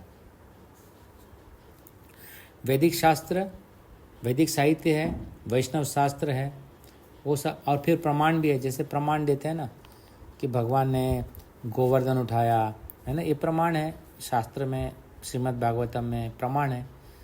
लेकिन कभी कभी ऐसा होता है, शुरुआत में ऐसा होता है कि उनके पर विश्वास नहीं करते लोग, तो वो क्या है, निंदा जैसा ही हो गया कि नहीं ये चीज़ कैसे हो सकता है जो हमने आंखों से नहीं देखा। तो जैसे जैसे व्यक्ति, जैसे जैसे शिष्य अपने गुरु को सुनते भगवान के शास्त्रों को पढ़ते पढ़ते तो उनको पता चल जाता है, तो वो धीरे धीरे फिर ये निंदा जो है या फिर ये जो अपराध है वो धीरे धीरे ख़त्म होने लगता है। फिर है 5वां हरे कृष्ण कीर्तन की महिमा को काल्पनिक मानना। अब जैसे ये हरे कृष्ण महामंत्र है, जैसे नरोत्तम दास ठाकुर बोलते हैं कि गोलोकेरा प्रेम हरि नाम संकीर्तन, तो ये काल्पनिक नहीं है। वो ऐसा नहीं कि उन्होंने बोल दिया, कि उन्होंने किया है, उन्होंने देखा है और वो पार्षद है भगवान के, तो वो जो बोल दिया वो काल्पनिक नहीं है कुछ भी। जैसे हरिदास ठाकुर बोलते हैं, है ना, एक ऐसे गोपाल चापाल वाला लीला आता है, तो ये सब जो है दूसरे लोग अपराध कर रहे थे नाम के ऊपर, लेकिन हरिदास ठाकुर ने क्या बताया कि नाम जो है वो कंप्लीट है और नाम मुक्ति दे सकता है। लेकिन फिर जो लोग हैं वो मान नहीं रहे थे और वो सोच रहे थे कि ये तो ऐसे बोल रहे, एग्जैजरेशन कर दिया। तो हरिनाम जो है वो कल्पना नहीं है, हरिनाम भगवान खुद है और उनके महिमा भी वास्तविक है। फिर है 6वां भगवान नाम पर मनमानी व्याख्या करना। 6वां है जो है मनमानी, जैसे कि भगवान का नाम ले लोगे तो आपका सब बीमारी दूर हो जाएगा। तो ये जो व्याख्या मैंने आपको एग्जाम्पल दिया कि आप भगवान का नाम ले लो, आपका बीमारी ठीक हो जाएगा, या भगवान का नाम ले लो आपका सब अच्छा हो जाएगा, ये बोलना का आवश्यकता नहीं है, ये मनमानी है। यहाँ ये कहीं पर भी ऐसा बताया नहीं गया है। हाँ, हो सकता है कि आपके जीवन में बहुत परिवर्तन आ जाए, भौतिक सुख आ जाए, लेकिन वो उसका मीनिंग नहीं है। भगवान का नाम लेने, भगवान का नाम के बारे में व्याख्या नहीं करना चाहिए हमें। व्याख्या मतलब अपना बीमारी ठीक हो गया तो ऐसा नहीं बोलना चाहिए, देखा मैंने भगवान का नाम ले लिया इसलिए हम सब प्रचार करना शुरू कर दिया, भगवान का नाम लेने से बीमारी ठीक हो जाता है, या फिर भगवान का नाम लेने से कोरोना निकल जाएगा, ऐसे कुछ लोग बोल सकते हैं इस बारे में। तो ये मनमानी व्याख्या है, इसको नहीं करना चाहिए। कई बार ऐसा बोलते हैं आप भगवान का नाम ले लो तो आपका ब्लड सर्कुलेशन अच्छा हो जाएगा, तो ये सब कोई आवश्यकता नहीं बोलने का। तो ये मनमानी व्याख्या है, इसको स्वीकार नहीं करना चाहिए। क्या हमारे आचार्य ने बोला, क्या चैतन्य महाप्रभु ने बोला, क्या भगवान ने बोला है, तो वो स्वीकार करना है। अगर ऐसा होता तो वो बोल देते ऐसा, ठीक है। तो मनमानी रूप से अपने को कुछ भी स्वीकार नहीं करना है, ठीक है। सातवां है भगवान नाम के बल पर पाप कृत्य करना, है ना। ऐसा है कि मेरा सब पाप खत्म हो जाएगा, इसलिए क्या करना है कि पहले पाप कर देते हैं। पाप करो, हमने सुना है जैसे कर्मकांड में नियम है ना, ऐसे सुना है ना, पाप करो तो गंगा नहा तो पाप धुल जाते हैं, सारे पाप धुल जाते हैं। तीर्थ करो पाप धुल जाते हैं। फिर कुछ पाप करो तो कुछ किसी को खिला दो, किसी चिड़िया को खिला दो, ऐसा सुनते हैं ना। तो वैसा नहीं है हरि नाम। तो नाम के बल पर पाप नहीं करना चाहिए। तो यहाँ पर लिखा मनुष्य को यह नहीं मान लेना चाहिए कि चूँकि भगवान नाम में सारे पाप कर्म, सारे पाप फल दूर हो सकते हैं, तो अतः वह पाप कर्म करता रहे, तत्पश्चात हरे कृष्ण का जप करके अपने पाप कर्म फिर अपने पाप काम कर ले। ऐसी घातक प्रवृत्ति अत्यंत अपराधपूर्ण है, इससे बचना चाहिए, है ना। ये सब धर्मों में इसी तरह से है। देखिए क्रिश्चियनिटी में भी ऐसा ही है, हमारे सनातन में भी है ऐसा। कुछ लोग ऐसे ही करते हैं, नहीं आपने सुना है कुछ, इसको खिला दो, कबूतर को खिला दो तो हम इससे बच जाएंगे। उसी तरह से क्रिश्चियन लोग भी बोलते हैं अभी पाप कर लिया, अभी आपने कॉन्फेशन कर लो, इस सभी जगह। तो यही प्रश्न सुखदेव गोस्वामी को पूछते हैं परीक्षित महाराज।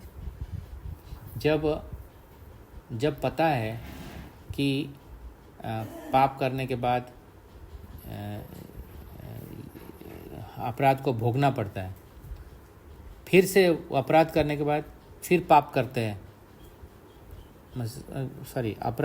जो पाप करते हैं उसके बाद फिर उसका फल का निवारण करने का सोचते हैं, कैसे इससे मुक्ति मिलेगी। लेकिन फिर मुक्ति मिलने के बाद फिर से पाप करते हैं, तो ऐसा क्यों है? तो ये तो मतलब परीक्षित महाराज ऐसे बोल रहे हैं कि तो हाथी स्नान जैसा है। ये हाथी क्या करता है, हाथी स्नान करने जाता है, अच्छे से स्नान कर लिया, उसके बाद आ जाता है, बाहर निकलता है, उसके बाद अपने ऊपर ही रेती और ये सब डाल देता है, तो फिर से मतलब स्नान करने का क्या फ़ायदा हुआ? तो ये जो वृत्ति है ना, ये जो वृत्ति है ये बहुत खतरनाक वृत्ति है कि पाप करो और फिर बाद में धो लो, ठीक हो जाएगा। तो ऐसा नहीं होना चाहिए। तो जो कृष्ण भक्ति है ना, कृष्ण भक्ति जो है वास्तविक में हमारे जितना भी पूर्व कर्म के जितने भी क्लेश है ना, क्लेश हमने पढ़ा है ना पहला, है ना। जो भक्ति, शुद्ध भक्ति करने से क्या होता है, सबसे पहला रिजल्ट होता है क्लेशग्नि। हमारे जो क्लेश है वो ख़त्म हो जाते हैं, है ना। हम 6 कैरेक्टरिस्टिक ऑफ डिवोशनल सर्विस पढ़ा है ना, तो क्लेश ख़त्म हो जाते हैं। उसमें पद्म पुराण में बताया है कि प्रारब्ध अप्रारब्ध क्या बोलते हैं, प्रारब्ध हो अप्रारब्ध हो, सभी पाप कर्म विष्णु भक्ति करने से जड़ से ही समाप्त हो जाते हैं। जिस तरह से अगर कोई पाप उत्पन्न होता है, जैसे कि इसको जैसे बताया गया कि बरसात में जो है वो कुछ पौधे वापस उगने लगते हैं, फिर गर्मी होती है तो सूख जाते हैं, लेकिन बरसात में फिर उग जाते हैं। क्यों उग जाते हैं? क्योंकि जो जड़ है ना वो ज़मीन में रहती है, वो सूख जाती है, लेकिन अंदर तक जड़ तक जो ज़मीन, जो बीज है ना वो ज़मीन में रहती है, वो ख़त्म नहीं होता। लेकिन कृष्ण भक्ति में इतना शक्ति है, इतना पोटेंसी है कि सारे पाप खत्म हो जाते हैं जड़ से। और पाप कैसे खत्म होते हैं कि पाप करने का वृत्ति खत्म हो जाता है, इसीलिए पाप खत्म होता है ऐसा दिखाई देता है। पाप करने का जो टेंडेंसी है वो निकल जाता है, जिसको कूटम बीजम हमने एनालाइज किया था इंट्रोडक्शन टू, जब हमने भक्ति रसामृत सिंधु पढ़ना शुरू किया था। तो इसमें बताया ना, जो जड़ से जो है, जड़ में बीज है, फिर कूटम है, पाप करने की वृत्ति है, और पाप हो गया तो प्रारब्ध है, जो पाप का फल अभी नहीं मिला, अब प्रारब्ध है जो अभी तैयारी है मिलने वाला। तो कृष्ण भक्ति करने से ये सब चीज़ है ना, वो एकदम रूट जड़ से ही खत्म हो जाती है। लेकिन फिर ऐसा नहीं, फिर पाप मतलब जो वृत्ति है ना वो निकल जाएगा व्यक्ति का। वो वृत्ति कब निकलेगा? जब वो व्यक्ति भगवान विष्णु का शुद्ध भक्ति करे। जैसे हम देखते हैं कि हम देखते हैं भागवत पुराण में कई उदाहरण हैं। पहले कोई व्यक्ति असुर है, जैसे वृत्रासुर है ना, वृत्रासुर है, लेकिन वो शुद्ध भक्ति करके दिखा रहा है।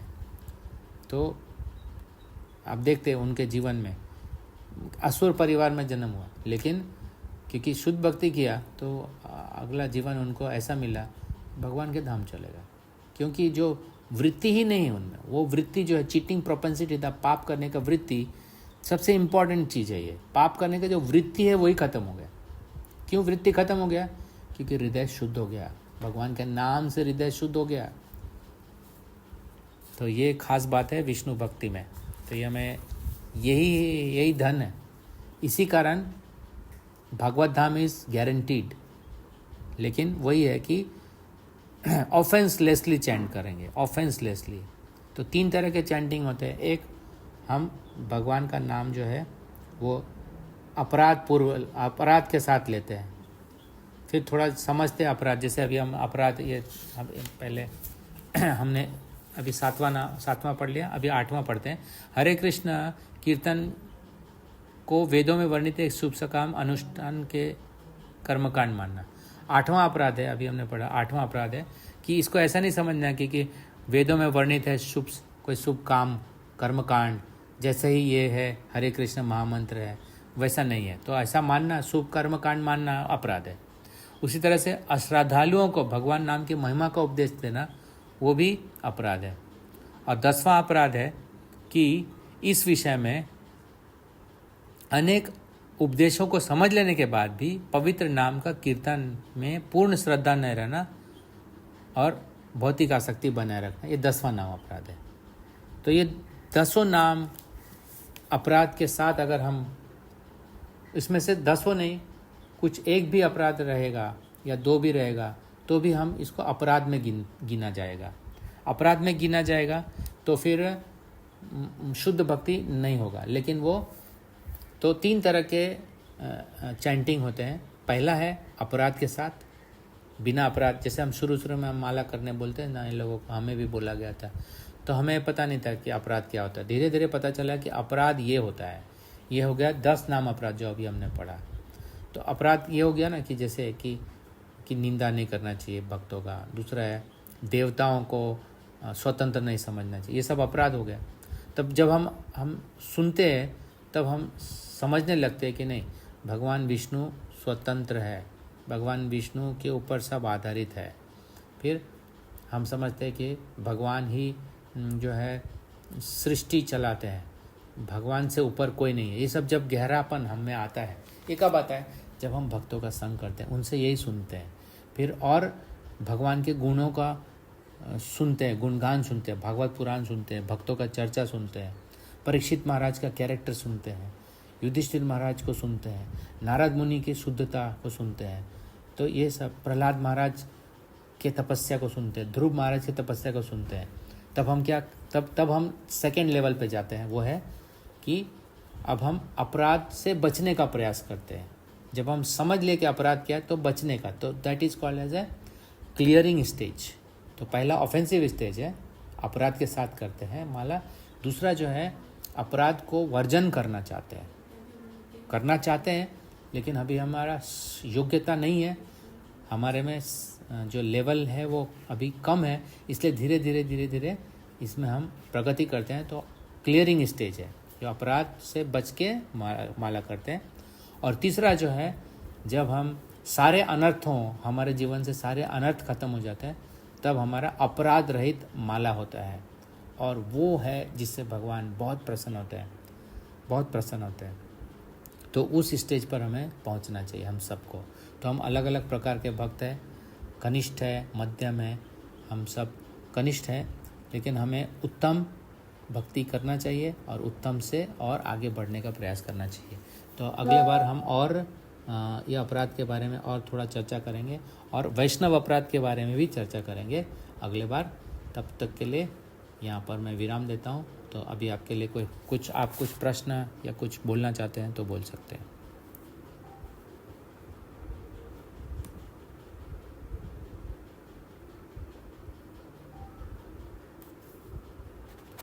For wonderful teaching. Prabhu ji, question था कि जैसे आपने बताया कि मंदिर में जो भगवान के सामने तो पीठ नहीं दिखाना है, और प्रभुपाद के सामने भी पीठ नहीं दिखाना चाहिए। तो कई बार ऐसा मंदिर में ऐसी व्यवस्था होती है कि डीटीज हैं और उसके एग्जैक्ट अपोजिट प्रभुपाद है।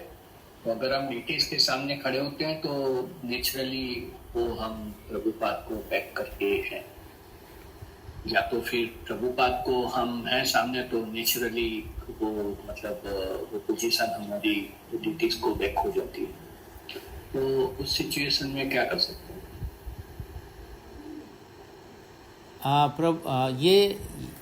ये जो आपने बुक में पढ़ा और मैंने जैसे प्रभुपाद डिसाइपल से सुना, मैंने अभी रिसेंटली एक प्रभुपाद डिसाइपल आए थे, उनसे भी यही सुना था। और परम पूज्य भक्ति विकास स्वामी महाराज भी आते हैं तो वो भी यही बोलते हैं। और कई बार जब वो आते हैं ना तो हमको लिटरली बोल देते हैं कि देखिए ये प्रभुपाद है, और वो हमें बोलते हैं ऐसे, देखिए प्रभुपाद है तो हमें पीठ नहीं दिखाना चाहिए, ये अर्च विग्रह है इनके तरफ पीठ नहीं दिखाना चाहिए। और वो कई बार प्रवचन में बोलते हुए भी सुनाई देते हैं। तो ये पॉसिबल है अगर हम भी। फिर हमने जब अभी प्रभुपाद के एक डिसाइपल आए थे, इस्कॉन मंदिर अहमदाबाद में आए थे, तो उन्होंने भी इस बात पर बहुत स्ट्रेस किया था। और उनको भी यही, जैसे आपने पूछा ना, तो मैंने भी मतलब जो आपने जो बोला ना, जैसे मैंने आपको उदाहरण दिया ना कि वृंदावन में इस तरह से है, प्रभुपाद जी लेफ्ट साइड में है, फिर कई जगह हमारे अहमदाबाद में है, फिर देखिए मायापुर में भी है, हाँ कई जगह है। तो वो प्रॉब्लम नहीं है प्रभु, वो प्रॉब्लम नहीं है।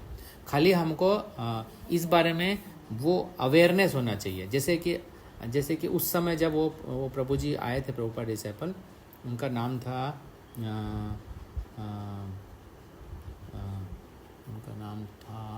वो अमेरिका से थे, उनका नाम था शंभू प्रभु प्रभुपाद डिसाइपल है। उन्होंने कई बार क्लास में बोला और सब हमको करेक्ट किया, उन्होंने बताया। तो वो डिफ़िकल्टी जो आपने बोला ना, वही डिफ़िकल्टी भी एक दो भक्तों ने बोला कि हम क्या करें कि प्रभुपाद जी तो इधर है, तो हम क्या करें। तो फिर प्रभुपाद जी ने बोला, उन्होंने ऐसे ही बोला कि नहीं है, लेकिन हमको कॉन्शियस होना चाहिए। देखिए हाँ इधर पीठ है ना, तो हमें ऐसे मुड़ जाना चाहिए कि नहीं, it is not facing, ensure that it is not facing. तो ये कर सकते हैं। अच्छा, अगर ये बात अगर हमको अंदर से हमको पता चल गया, तो then we do it ourselves. और हमारे जो हम जिसको मार्गदर्शन कर रहे हैं, उनको भी हम ये चीज़ को ऐसे बता सकते हैं। नहीं अच्छा, तो मतलब एकदम नजदीक नहीं खड़ा रहना है प्रभुपाद के, मतलब आगे की हाँ गैप रख के थोड़ा, हाँ प्रैक्टिकली डिफिकल्टी हो। अब जैसे एकदम नए आदमी हैं, उनको हम लोग नहीं बता सकेंगे, लेकिन विद इन आवर कम्युनिटी हम लोग ये बोल सकते हैं। और कई लोगों ने फिर किया, लेकिन फिर क्या हुआ, फिर बंद कर दिया उन्होंने बोलना। तो ये नहीं होना चाहिए। तो मैं जिस दिन से मुझे बताया गया था, तब से मैं ध्यान रखता हूँ। आज भी जब भी मैं क्लास में बैठता हूँ तो मैं देखता हूँ, और फिर मेरे बाजू वाले होते हैं उनको भी मैं बोल देता हूँ, प्रभु जी ऐसा बैठ जाइए, बस रिक्वेस्ट, बस यही करना है। बस मैंने जैसे सुना गुरु परंपरा से, वो मैंने आपको बता दिया, ऐसे ही करना है सबको। तो कोई डिफ़िकल्टी नहीं है, और इसी तरह से परंपरा आगे जाएगा, है ना। और ये सब बुक्स में जैसे लिखा है, वो हर चीज़ बुक्स में रजिस्टर्ड नहीं होती है, लेकिन हम सुनते हैं प्रभुपाद के डिसाइपल्स से, प्रभुपाद के डिसाइपल्स के डिसाइपल्स से, तो इमीडिएटली कर देते हैं हम लोग, करना ही चाहिए। ठीक है, हरे ठीक है, कृष्ण, थैंक यू प्रभु। हरे कृष्ण। ठीक है, फिर मिलते हैं अगले गुरुवार को। हरे कृष्णा। हरे कृष्ण। हरे कृष्ण।